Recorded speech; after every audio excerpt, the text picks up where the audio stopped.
البوري وطعامة البوري، السمك مفيش اجمل منه. لا تقولي رنجة ولا فسيخ. البوري اللي مليان بطاريخ. ما جبت البوري نضفيه، شيل الخياشيم. ايدك كل تنظيفك بايدك من عند الدماغ، ما فتحتش البطن. هتشيلي كل اللي فيه.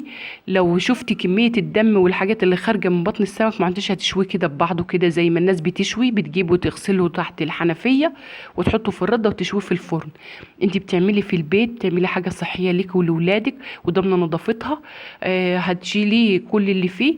لقيتي بطروخ، الدهون اللي بتطلع منه دي، هتغسلي البطروخ والدهون ديت في مصفى، نضفيها حلو، وبعد كده ترجعيها تاني للبطن تاني، زي ما تكون انت بتحط الحشوة.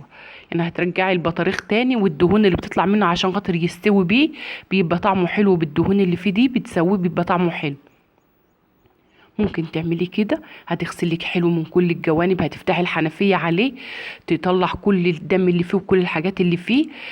لما السمكية تبقى بتلمع في ايدك والمية تبقى بتلمع، ما فيهاش اي حاجة خالص ولا اي لون، المية تبقى نظيفة وبيضة زي ما نازلة من الحنفية. هتنقعي في شوية ملح وليمون وشوية دقيق، 10 دقايق بس علشان ريحته. وبعد كده تصفيه وتكوني مجهزة الخلطة اللي هتحطها في قلبه. الخلطة اللي في قلبه دي هتبقى طماطم وبصل وتوم وليمون وفلفل وخل وزيت وكزبرة ناشفة وشوية ملح. كل دول هتقلبوهم على بعض وتحطوهم في قلب السمكة بعد ما تحطي البطاريخ وتحطي الدهون اللي انت خرجتيها تاني. الدهون دي اللي بتدي للبوري طعم حلو، يعني الناس بتشوف بعضه كده يقولك علشان الدهون اللي فيه هي اللي بتديله الطعم وتخليه كله سايح كده. فانت بترجعي تاني الدهون دي تاني في مصفى كده، تغسلها حلو وترجعيها تاني في السمكية من البطن زي ما انت هتعملي. حطي الحشو، حطيت كل المكونات اللي قلنا عليها، وهنحطها في قلب في قلب السمك، هنحشيها في قلب السمك من فوق من عند الدماغ، وتحشي كل كمية السمك اللي عندك، وبعد كده تحطها في الردة.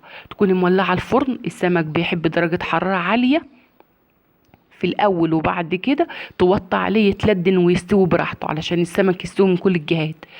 وانت بتحطيه رشي تحت منه شويه ملح علشان ما يلزقش، وعلشان الريحه ما تبقاش ماليه البيت. ريحه السمك، هتعمل ريحه السمك لما بتبقى ماليه البيت كده بترش شويه ملح تحت منه. هتعمليه على صاجه على البوتاجاز وماله، مفيش مشكله لو مفيش فرن. معايا التمليحة اللي هنملح فيها السمك بعد ما يخرج، هريسة وملح وتوم وليمون وكزبرة ناشفة. وهسيب بس السمك في التمليحة دي 5 دقايق بس كده، وهو طالع سخن من الفرن هنسيبه فيها بس 5 دقايق ياخد الطعم ويبقى طعمه حلو. السمكية زي ما حضراتكم شايفين النسيرة بنسيرتها كده، وطعمه جميل وريحته جميلة. وده كان فيديو النهاردة، واشوفكم في فيديو